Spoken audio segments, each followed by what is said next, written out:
Hola, ¿cómo están todos? Mi nombre es Marcela Mujica y soy su profesora suplente en la materia de Sistema de Información Contable. La semana pasada conocí a algunos de ustedes y bueno, a partir de esta semana vamos a trabajar de manera virtual. Entonces lo que decidí es, si bien habrán notado que les subí un pequeño trabajo práctico, lo que voy a hacer en este video es explicarlo sencillamente por si alguien tiene alguna duda de cómo realizarlo. El trabajo consiste en lo que ya vinieron viendo en la materia con la profesora titular, con la profesora Jiménez, ¿sí? Lo que hice fue hacer un resumen de los documentos comerciales vistos y además agregar un poquitito más de lo que es el sistema de información contable. Bien, explico entonces. ¿Qué es un sistema de información contable? Bueno, a mí me gusta exponerlo mediante este grafiquito que ven acá abajo, ¿sí? Donde muestra básicamente cómo se dan las relaciones. La contabilidad es un sistema, ¿sí? Es una relación de partes. Voy leyendo un poquito y explicando. Dice, si el dueño de una empresa, el empresario, es el encargado de administrar la organización con el objetivo de aumentar sus ventas y obtener mayores ganancias. Para ello necesita información que le ayude a tomar las decisiones correctamente. Cuando hablamos de tener información, para una correcta administración estamos hablando de un sistema de información. Todo sistema, manual o computarizado, recibe datos como entrada. A través de un proceso genera una salida, que es la información. En este sentido, la contabilidad brinda información a las empresas y a terceros que trabajan con ella, permitiendo una adecuada toma de decisiones. Como tal, constituye un sistema de información. ¿Qué quiere decir esto? A manera de entrada, el sistema lo que recibe son datos. Esos datos vienen a partir de los documentos comerciales que estuvieron ya trabajando ustedes en la materia, ¿sí? Es decir, las operaciones comerciales de compra, venta, cobro y pagos son respaldadas por determinados documentos comerciales. Esos documentos sirven de datos para darle entrada en el sistema, luego atraviesan un proceso donde los mismos se clasifican, se realizan cálculos y se realiza una registración contable que permite luego obtener como salida determinada información, que son los llamados estados contables, que son los que les permiten a los empresarios o a quien lleve la contabilidad, en este caso, tomar determinadas decisiones. Respecto a la salida del sistema, esta brinda información sobre el patrimonio de una empresa con el fin de facilitar la toma de decisiones. Dentro de los informes contables se encuentran principalmente los estados contables conocidos como balance, que ustedes seguramente el año que viene en quinto los trabajen, y los informes de gestión, estos últimos para uso exclusivo de los miembros de la empresa. A todos los que se relacionan con la empresa les interesa conocer la información contable. Existen los usuarios internos, que son los integrantes de la empresa, que básicamente en principio van a ser el gerente, el dueño, pero también otras áreas. Si nosotros trabajamos en el área contable, seguramente de algunas otras áreas como ventas o compras, nos soliciten información contable para tomar decisiones en sus respectivos departamentos, y también hay usuarios externos que pueden querer acceder a la información. ¿Qué quiénes van a ser? Obviamente los clientes a quienes les vendemos nuestros servicios o nuestros bienes, los proveedores, que son los que nos proveen las mercaderías, los bancos, que son quienes nos pueden dar préstamos, y también los organismos públicos como la FIP, por ejemplo. Bien, vamos a la parte de documentos comerciales. Entonces, nosotros en esta materia nos vamos a centrar más que nada en lo que es la entrada del sistema y el proceso. Ustedes están en el primer paso, que es la entrada, y que la información se extrae a través de los documentos comerciales. Como les dije hace un rato, las operaciones más comunes que realiza una empresa son las de comprar, pagar, vender y cobrar. Cada una de estas operaciones está respaldada por determinados documentos comerciales que sirven como dato de entrada para el sistema. Los documentos son constancias escritas de las operaciones realizadas y permiten identificar tanto a las personas que intervienen como dejar constancia del detalle de la operación, ¿sí? Siempre va a haber un emisor, que es quien confecciona el documento, y un receptor, que es quien lo recibe. Por regla general, siempre que el confecciona el documento, es decir, el emisor, se queda con el duplicado y el original se lo entrega a la otra parte, es decir, el receptor. ¿Por qué son importantes los documentos? Porque obviamente es una constancia escrita de una operación comercial que se realizó. Además permite distinguir a las personas que intervienen, es un medio de prueba ante cualquier inconveniente y respalda con exactitud las operaciones registradas en los libros diarios. Obviamente, el libro diario va a ser el paso siguiente que ustedes van a aprender, que es la registración contable, y cada una de esas operaciones va a estar siempre respaldada por un documento comercial de manera exacta, obviamente.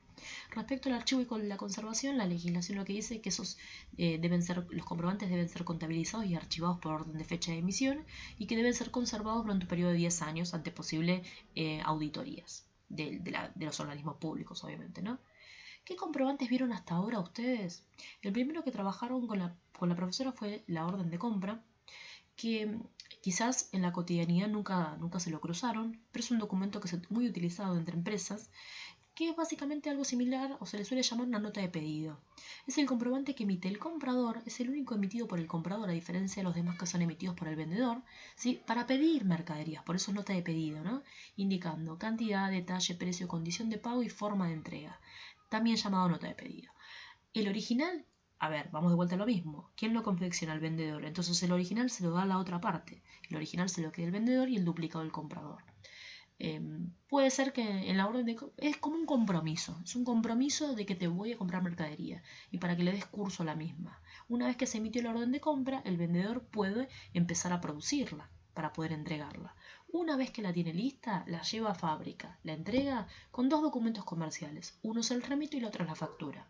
¿Qué sería el remito? Es el documento que confecciona el vendedor y acompaña la entrega de mercaderías. ¿Cómo se emite? El original, vamos de vuelta a lo mismo, ¿no? Lo confecciona el vendedor, entonces en este caso el original se lo entrega a la otra parte, se lo queda al comprador. El duplicado se lo queda al vendedor, firmado por el comprador o al transportista si es que interviene, y si existe un triplicado que es el que lleva el transportista, ¿sí? Firmado por el comprador. Esto es obviamente con una conformidad de que recibió la mercadería, pero además también el remito le sirve a la empresa transportista para certificar qué es lo que está llevando. El documento es la factura comercial. Esta seguramente les resulta mucho más conocida porque seguramente en la cotidianidad de la vida de cada uno de ustedes se la ha cruzado, ¿sí? Es un documento que confecciona el vendedor y entrega al comprador, comunicándole el importe de las mercaderías vendidas o servicios. Mediante la orden de compra, se encarga, es la nota de pedido donde se le pide la mercadería al comprador, al vendedor. Luego, con la factura comercial, ya el compromiso está asumido, ¿sí? ¿Cómo se emite? Nuevamente, como lo confecciona el vendedor, el original va para el comprador, el duplicado se lo queda al vendedor, firmado por el comprador, y existe un triplicado en el caso de la factura A. ¿Por qué? Porque se presentan distintos tipos de factura en función de quiénes son las partes intervinientes, de cómo están registradas ante la FIP. Se emite factura A cuando el que la emite es un responsable inscripto en IVA y la emite a otro RI, a otro responsable inscripto. En esta factura la característica que tiene es que se discrimina el IVA, es decir, vos vas a ver el importe bruto total, al costado el porcentaje de IVA, que en Argentina es del 21%, calculado, y luego la suma de las dos es el importe neto de la factura. Se emite mediante impresoras fiscales aprobadas por la FIP, obviamente.